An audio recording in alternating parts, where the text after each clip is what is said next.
колку е добро да се остварат некои соништа.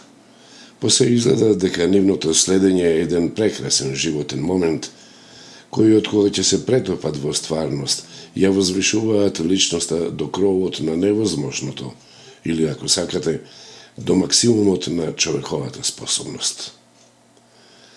Всушност, следејќи еден сон, ќе представува дел од животот на Менде Велјановски, низ кој зборува за собствената животна енергија, која секогаш била врзана за предизвици, надежи и можности за остварување на успеси, кои неретко се својствени за човековиот род. Познавајќи се себе си, тој упорно го следи собствениот инстинкт и никогаш не погрешил. Животот низ соништата само го дополнуваат со верба и сигурност, манифестирајќи дел од невообичаената енергија која ја поседува, изразена преку умешност, храброст и одлучност, кој всушност е следбеникот на соништата. Менде Велјановски е роден во Демир-Хисарското Новосело во годината на Змејот, 52-та. Вроденото чувство за слобода, отворен простор и живот помеѓу водата и воздухот и огнот не го попречи во желбата за наобразба, кога завршува мужичка академија во Скопје, а подоцна постанува и мајстор на гитара. Своевремено одлучува разиграните раце и прсти да ги пренасочи према нешто материализирано, према нешто што може да се види и почувствува.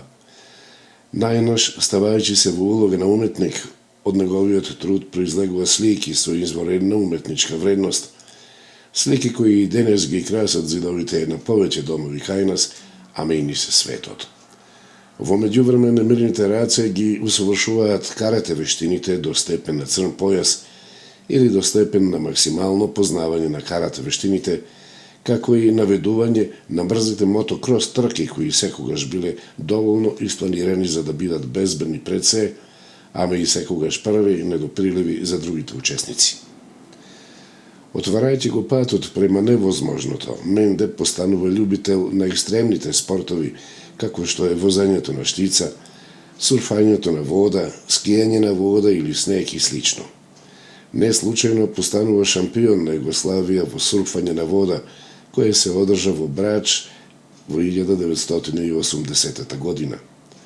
Не се случајно исполнети и витрините со признанија и дипломи од скијање на сите категории. Не случајно Менде Велјановски посегне и по други, по екстремни спортови, како што е спеддајдерството, кајт-сурфот, параглајдарството и уште ред други облици на така наречени ризични спортови. Ни сите нив Менде забележува максимален успех, особено во последниот, параглајдерството, кога постанува екзибиционер во воздухот заедно со само уште 20 одбрани во светот. Менде Велјановски всушност е светски шампион во параглајдерство, особено во дисциплината наречена спирала, односно во моментот кога параглајдерот со слободен пат се приближува до површината на земјата, а при тоа прави екзибиции со кои го запира здивот на посматрачите. Овој запис ќе говори токму за тоа, со издвоено задоволство према достигнувањата на Менде, ама и со гордост, како што заслужува еден светски шампион македонец.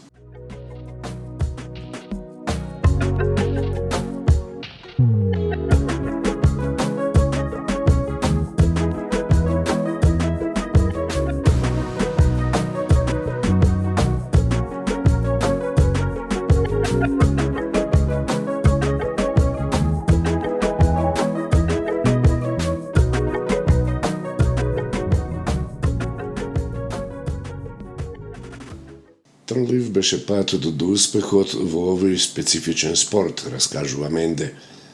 Најнапред треба да сте подготвени да се спуштате низ светските терени, често исполнети со ризици и изненадувања. Само така се постанува мајстор над мајсторите.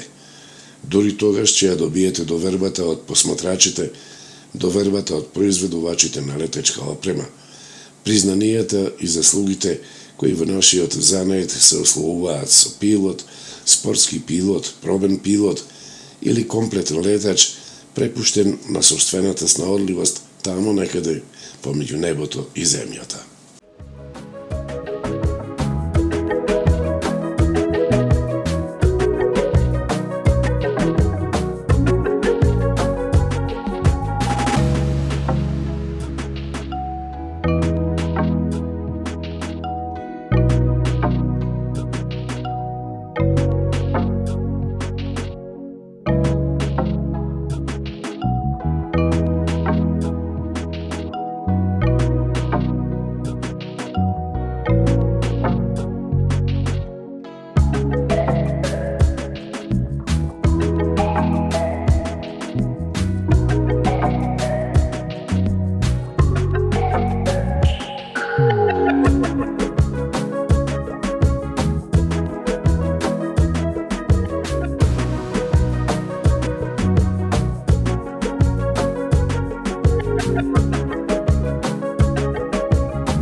Охридскиот воздушен простор, што току започна се користи за параглайдерски летови, факт е дека со оглед на густината на населеност, задолжително летачот ќе мора да поседува мајсторско искуство, не би ли се избегнале незгоди кои се случуваат при слетувањето.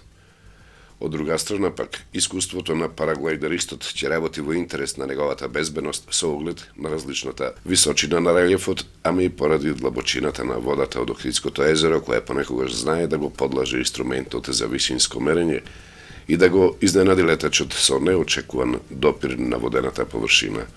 Всушност, така и произлегоа неколку летачки незгоди во Охрид, кои одзедоа дори 2 живота, а неколку беа повредени.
Летањето со параглайдер е побезбедно отколку да излезете на улица со велосипед, тврди Менде. Се разбира под услов да се отпочитуваат сите правила за летање. Токму Менде е сведок на реалноста, кој тврди дека летач може да биде и лице со посебни потреби, односно човек со ограничени можности за движење, човек без еден екстремитет, па дури да седне човек зад кормилото на ова необично летало директно од инвалидска количка. Поради специфичноста на обуката постојат школи за летање кои секогаш ги предводат искусни летачи. Една таква школа води и нашиот соговорник. Тој најчесто за обука го користи Крушевското, Скопското и Охридското небо, а со оглед на фирмата која како спонзор му ја обезбедува летачката опрема, често своите ученици ги води по светските терени. Со оглед на статусот пробен пилот, прв е сознател на модерната летачка технологија, која успетно се бележи со видеокамера, која исто така е донација на фирма, љубител на височините. Таа најчесто е прицврстена на едно од колената на летачот или преку собственото чело. Специјално за овој запис, камерата бележеше воздушни екзибиции во Охридскиот воздушен простор.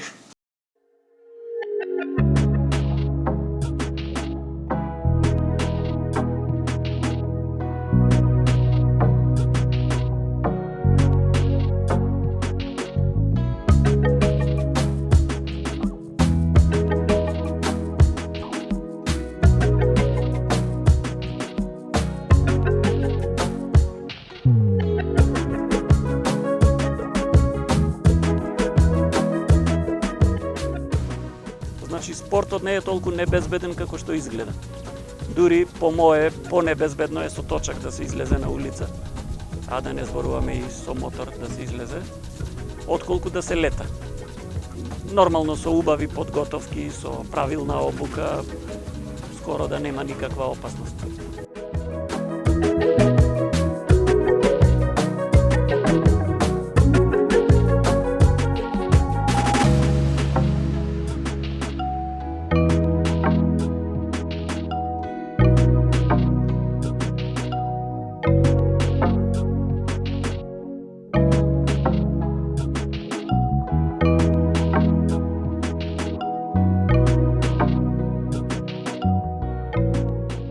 Може секој да биде летач на параглайдер, значи прво ја тргнувам од она основното начело човечко дека секој има право да се занимава со се што ќе сака.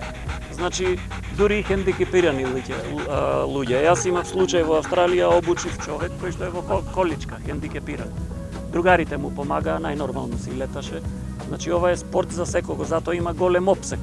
Ако е некој да речеме физички послаб, ќе се занимава, нема да се занимава со акробатско летање. Дури може би и со тоа, но ќе треба малку повеќе тренинг.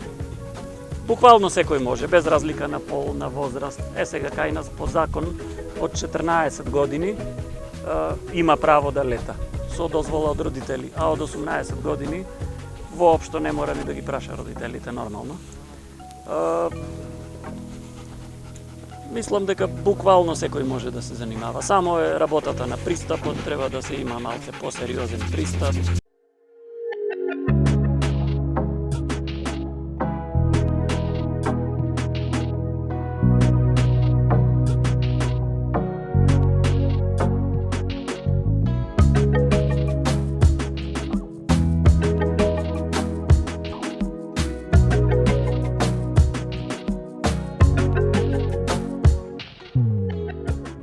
На почеток се плашат само затоа што е високо, само затоа што воздухот не може да се види.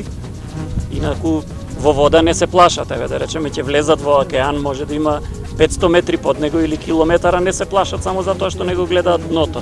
И воздухот е флуид кој што е составен од честички, кој што не е опасен.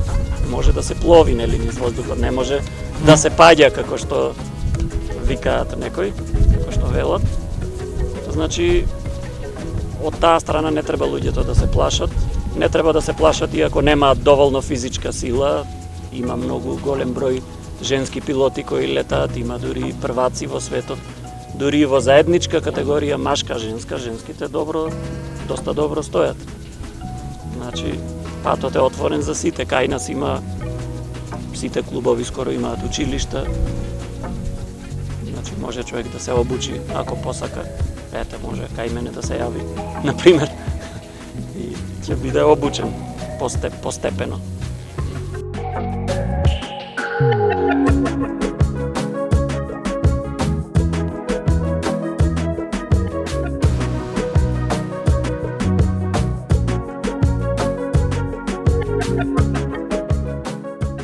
На почеток изгледа скапо, затоа што може би ќе треба за цела опрема да се плати скоро 2000 евра. Значи нова опрема ако се земе. После тоа не е скапо, пошто истата опрема се употребува. После тоа треба само да се поделат пари за гориво за да се отиде горе на летање и тоа е. Кој ќе се спореди да речеме со скијање, не е толку скапо како скијање. Каде што константно мора нешто да се купува, да се дневни билети и така натаму.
ова е еден од така наречен поекстремен спорт.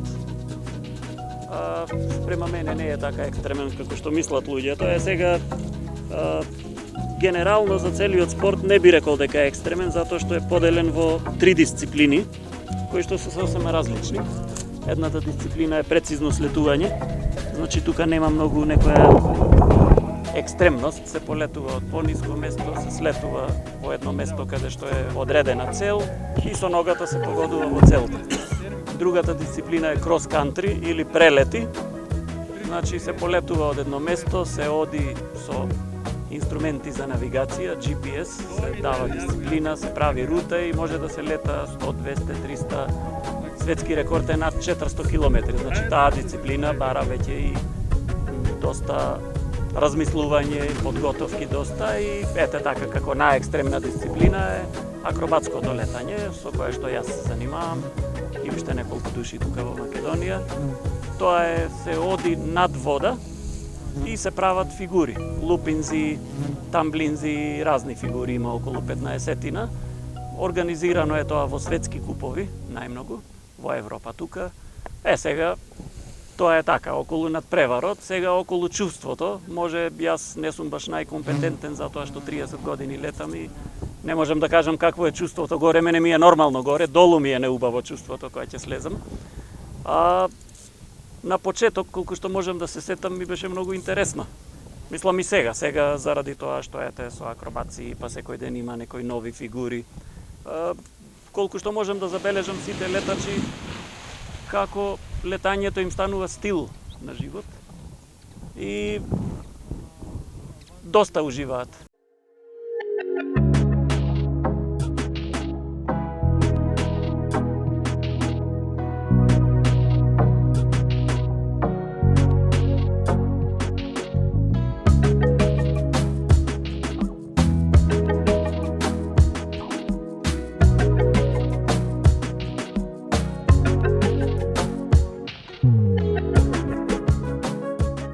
Јас, ова ми е професија, професионално се занимавам, спонзориран сум од бразилска фабрика која што ме спонзорира со опрема за да летам.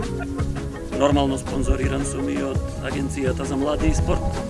Имаат слух за овој спорт и опремата морам секоја година да ја менувам. Значи секоја година фабриката ми праќа комплет нова опрема. Дури и 2 пати годишно ако има потреба.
Мојата цел е да постанам светски првак и тоа не толку заради тоа што ја ќе постанам светски првак, заради тоа што Македонија ќе се прочуе, веќе е прочуена затоа што учествувам долго време на светските купови и сега дали е можда тоа некој комплекси, некој би рекол затоа што ете земја што бевме, што се уште е као некако не е на исто ниво како западните земји, може би сакам да го докажам спротивното. И мислам дека тоа ми е животната цел. Македонија да стане почитувана земја во параглайдерството, особено во акробатското летање, каде што нормално најтешко е и најмала е пропустливоста.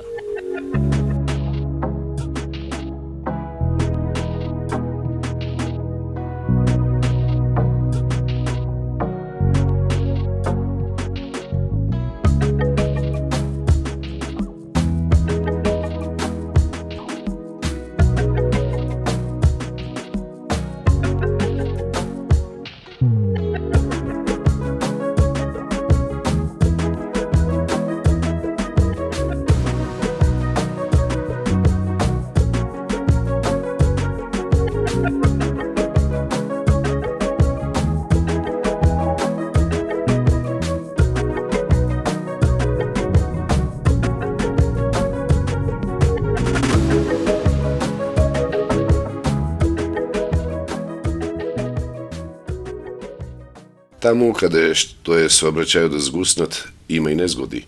Меѓутоа не во толкав обем како што се случува последната година во Охрид, вели Менде. Гласините дека српскиот параглайдерист кој со слободен пат се распадна на површината од водите на Охридското езеро и притоа биле забележани знаци на предвремена смрт, не држат. Параглайдерот е така конструиран што евентуално омртвареното или мртво тело на летачот меко ќе го спушти на земјината или водената површина, па дури и ако е параглайдерот во така наречената воздушна спирала. Нека е ова податок и за јавниот обвинител, подлече Менде, зашто нема од каде да го дознае. Тоа, ако починатиот параглайдерист бил наведуван од некој, треба да се провери кој го наведувал и зошто задоцнил со командата за излегување од воздушната спирала, или во најмала рака, доволно задоцнил за да го скрати времето на допир со вториот флуид или земјината површина. А со такво оправдание сите, мислам, искусни параглайдеристи и тест пилоти знаат дека не може да се оправда. Затоа што ако човек се онесвести или му се случи нешто, тогаш не може да продолжи да ја тегне командата и параглайдерот да паѓа во спирала.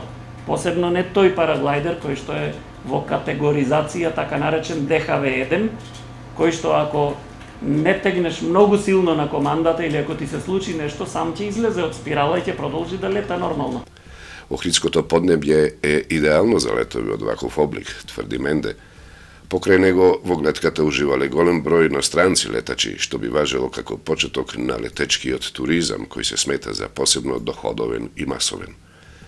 Во прилог на развојот на летечкиот туризам би добро дошла жичара не само до патниот превој на Галичица, туку и до врвот Магаро, откаде летачите најповеќе мерачат да се вивнат во воздух. Наместо напредок во доходовна туристичка гранка, некој сака да го елиминира параглайдерството од Охрид. Заклучува Менде Велјановски, светски шампион во параглайдерство и пробен пилот на летечки производи кои дел од нив се произведуваат и во Македонија. Па мислам дека терените кај нас Господ ги направил нарочито за летање. Еве, овој терен е природен, ништо немаме дотерувано. Во светот се малку такви терени. Природно за полетување, природно нема дрва тука, еве, трева за да се полета. А сите терени се така во Македонија. Асфалтни патишта, догоре. Уште би било поперфектно тука ако жичара се направи догоре, до Магаро. Тогаш би цел свет би се преселил тука да лета, ја мислам. За секој случај, кога би биле во можност, пред секој обид за лет во воздушната авантура, бисме сакале да им го кажеме вообичаеното среќно. Тие сепак се далеку над можностите од обичниот човек, особено Менде, човекот роден во годината на змејот. Уште една совладана вештина од екстремните занимања е дел од неговата професија. Максимумот во овој спорт го гледа во можноста да лета со боите на македонското знаме, односно изванично да постане светски шампион во летање од Македонија. За сега таа предност ја имаат земјите кои го спонзорираат. Каква ли иронија, за грст долари што земјата мајчичка не ги издвојува, македонските вредности си ги припишува некој друг. И тоа е дел од животот на македонските светски шампиони. Охрид е најдобар за акробации и многу ми е криво што не се заинтересира некој да изградиме жичара некоја на Магаро горе, што го викаат. Минатата година дојдо едни австрици и отидоа да преговараат, така бар рекоа во владата. Не знам што направија. Тоа ако се направи, мислам дека многу ќе се збогати ова место. Затоа што веќе имаме такви примери во Турција, во Олу Денис. Прво, целиот летачки свет ќе доаѓа тука, затоа што овие се ретки места.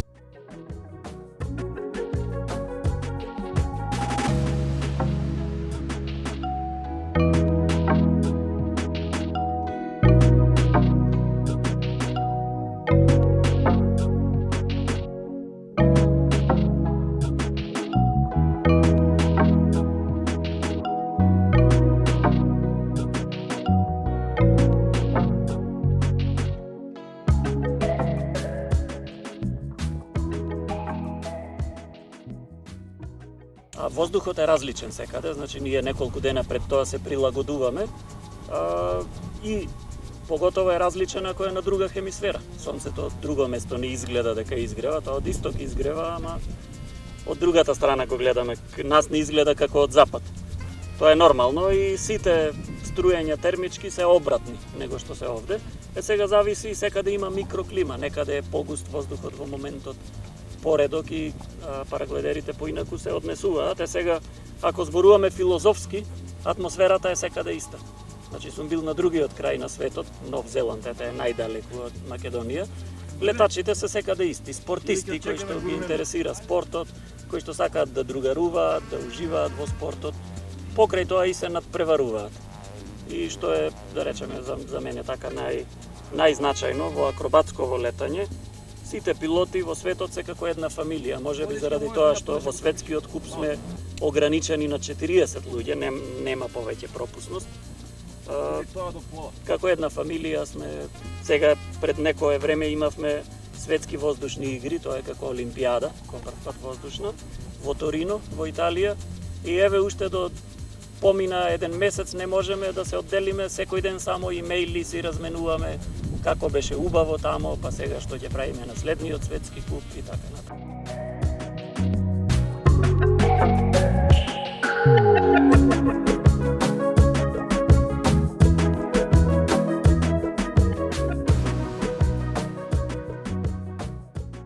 Најпрво што треба да се направи, значи да се донесе тој правилник, таков каков што го направивме минатата година.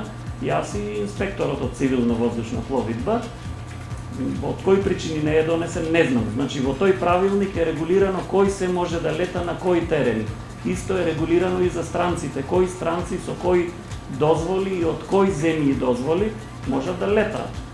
Затоа што случајот што беше околу русите што слетуваа во кампот Љубаниште и направија штета, дури повредија дете некое, покажува дека не може сите дозволи да ги прифаќаме од сите земји.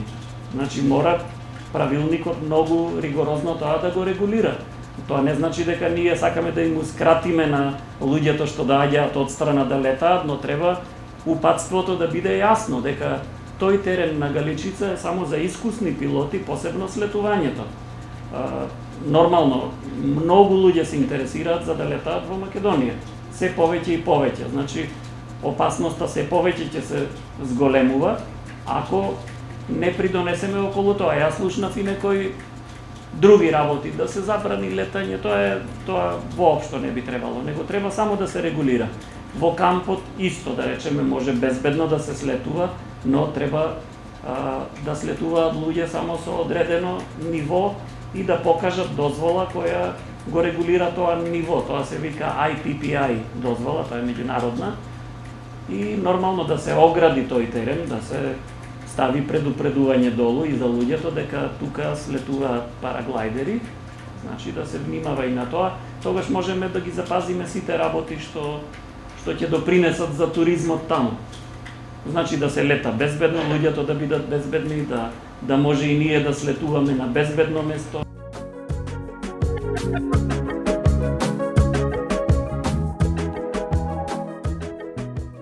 Во иднина која би гледал, која би се направило жичара некоја, мислам дека Љубаниште би станало еден од најголемите светски терени со најголема заработувачка. Тоа не го зборувам напамет, затоа што веќе имаме такви примери во Олу Денис, во Турција. Еве ова 11-та година како организира еден летачки фестивал, привлекува илјадници луѓе. Нормално се им е регулирано, кога ќе се случи несреќа, имаат и хеликоптер дури медицински кој што брзо реагира. Кај нас и тоа не е решено.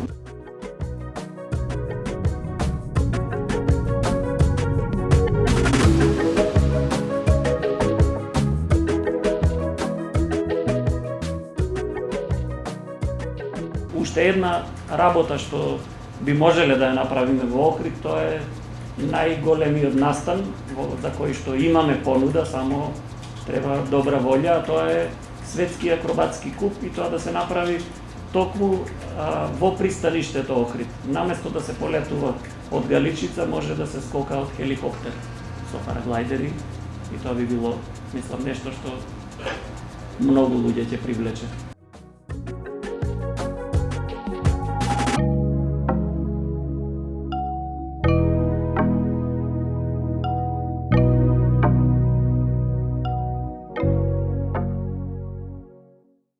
летањето е сосема безбедно.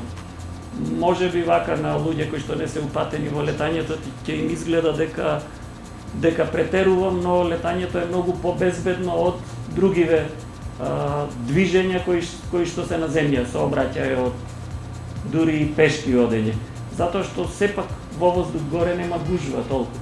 Значи човекот само треба да биде дисциплиниран и нормално да не го стигне онај ние што викаме Икаров комплекс. Тоа е нешто слично како кога некој за кола ќе положи и мисли дека веќе сега, штом веќе има дозвола, готово ништо не може да му се случи. Така исто во летањето. Значи кога ќе види дека не е опасно, дека може убаво да се лета, дека е безбедно, ќе отиде во другата крајност и ќе почне да мисли дека навистина никогаш ништо не може да му се случи.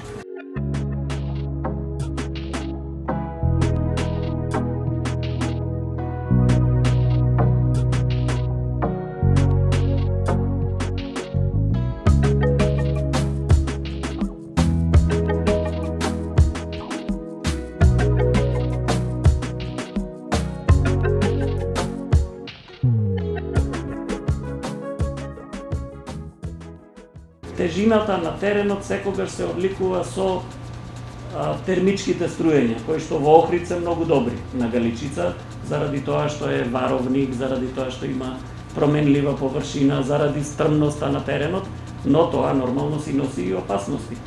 Најбезбедни терени се тие што се еднолични, каде што да речеме се само шуми, каде што нема стени или разлика во теренот. Тогаш тие терени се безбедни, но не се предизвикувачки за летење. Исто, еве една споредба со еден од така најатрактивните спортови, а тоа е бейс џамп, го викаат. Значи, луѓе што скокаат со падобрани од карпи. Во Норвешка на најстрмната карпа, на најдивите места, на најдивото место во Норвешка скокаат и тоа е рај за тие, така и летањето во Охрид е рај затоа што е предизвикувачко, затоа што е убав тежок терен.